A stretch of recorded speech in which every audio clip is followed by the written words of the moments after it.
Hey, this is Josh from Vacuums R Us and Sewing 2 in Arvada in Boulder, Colorado. I'm going to answer your question today, is Sebo worth it? Spoiler alert, the answer is yes, but I'm going to explain to you why. This is one video in a series. There's a number of reasons why Sebo is worth it, but today we're going to talk about technically why Sebo is a long-term vacuum cleaner.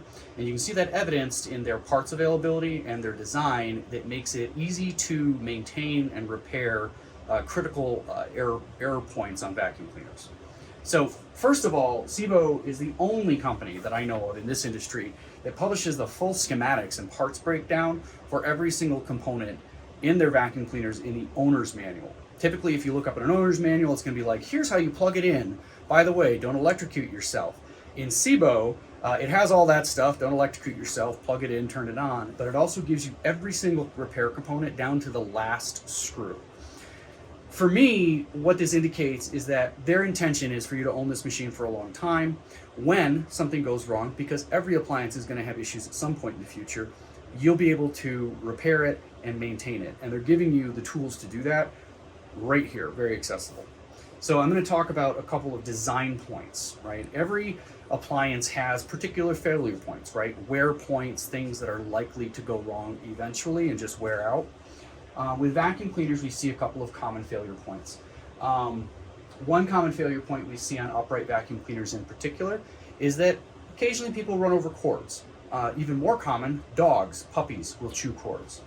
Now, with the traditional vacuum cleaner, I'll name a few brands. I'm not picking on anybody in particular, but we'll say, you know, maybe Hoover or Dyson or even Bissell, and particularly Shark. Not that I'm picking on anybody in particular. If you want to replace a cord, it is a pretty involved process. In many cases, you have to tear the entire bottom and top half of the machine apart, pull the actual motor out to replace your cord. And it's not something that typically you're going to want to do at home. You might check out some of our other repair videos. We do have a few cord replacements, and you'll see what I'm talking about. On this particular Sebo upright, if you do damage your cord, the cord goes up here into the handle, and there's a little switch. The entire handle will pop off, and all you have to do is replace the entirety of the handle assembly. It's a single button push. You don't have to rip the machine apart to replace the cord. You just buy this handle assembly, plug it in, and you're good to go. Then you tell the kids to stop running over the cord on the vacuum cleaner, or you tell your puppy to stop chewing stuff up. And again, that whole assembly is listed here as part number 1 on the schematic. So you could just order that stinking part. Super easy, right? I think some of you have seen some of my other videos. We show how you can pop out the brush rollers with a single button push for cleaning and maintenance. That's that easy to, wow, that needs cleaning and maintenance. Holy cow, that's a lot of thread. On canister vacuums, let me pull this out of the way here. We have a couple of really common failure points on canister vacuums, and those are the parts that move a lot. So one of the great things about any canister vacuum is that you can kind of swivel it around, right? They're the original swivel, so there's a lot of mobility. You'll also note in most of the higher end canisters like Sebo, Miele is another good example, your handle up here will also rotate, right? One of the great things about canisters, they're super mobile, super easy to use because of that. But on these types of canisters, there's a powered head here for effective wall-to-wall carpet cleaning. You need to have a motor in the head, and the electricity has to get there somehow. The electricity flows through the hose, through the handle, through the wand, through the neck, and into the head. These highly mobile areas right here, at the base down here, and right up here where this turns, those highly mobile areas are common failure points for canister vacuum cleaners.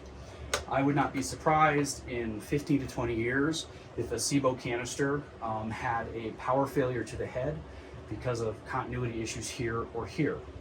Now, on every other canister I know of, right now, that I know of, if you have a continuity issue with your hose, where your wire is typically going to be broken up here, the electricity isn't going through here, you have to replace the entirety of your hose.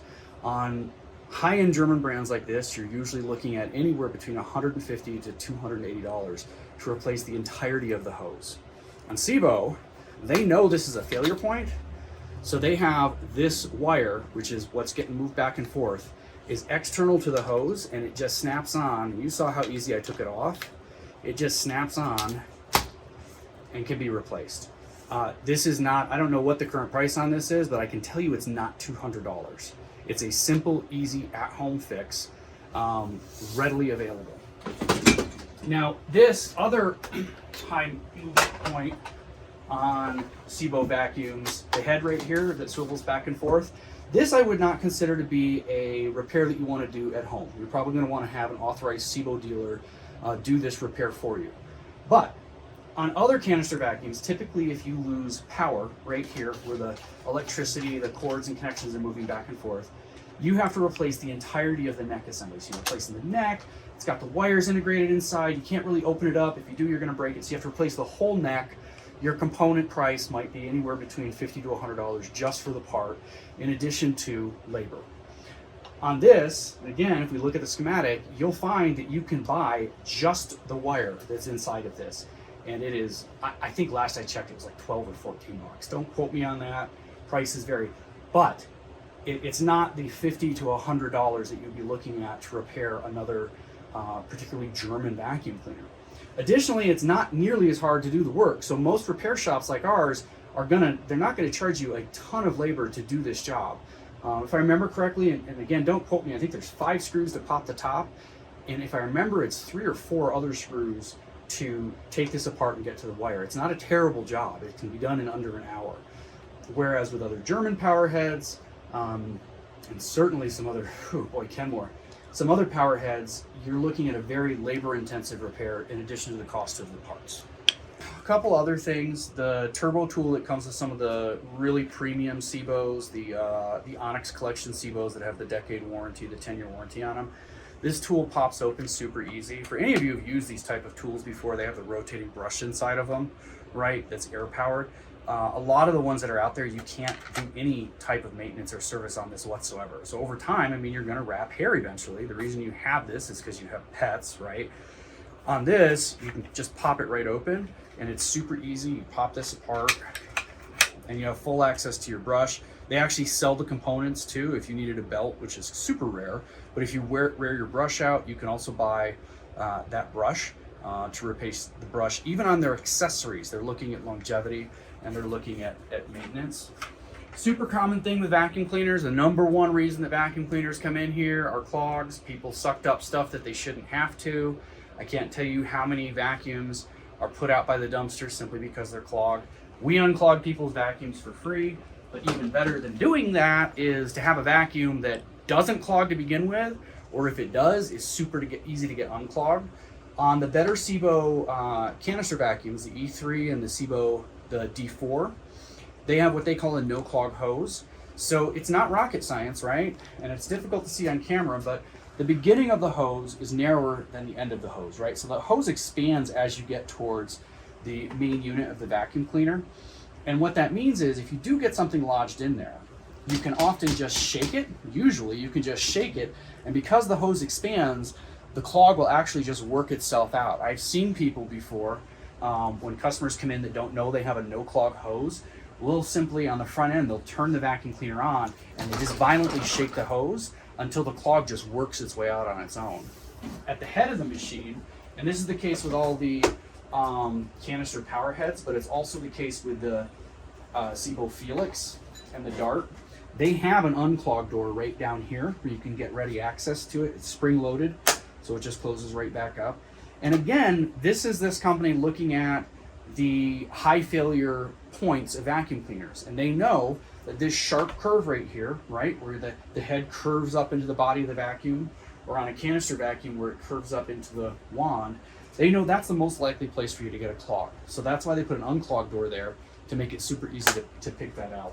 One other thing I want to point out that is specific to the Sebo Felix is getting the hose unclogged, right? So they have a hose that attaches here on the side. And this hose is the same size front to back, right? It's not the so-called no clog hose. But what's cool on this is that this hose is held in with this little spring-loaded orange clip. You can pop the hose right out, right? And the trick with these, it's super easy, is you simply put the hose in backwards, and typically, again with a shake, you can actually get the clog to come back out again. essentially by going in reverse. So again, our number one problem with vacuum cleaners is people get them clogged up. You know, bobby pins are invisible on the carpet, you suck it up, no vacuum's gonna pick that up, it causes a clog. Then eventually the machine doesn't work and you maybe throw it away. With Sebos, it's a lot easier to get back from that issue. In the next video, check out some more reasons why Sebo is worth it and look at the cost effectiveness of owning a Sebo vacuum cleaner.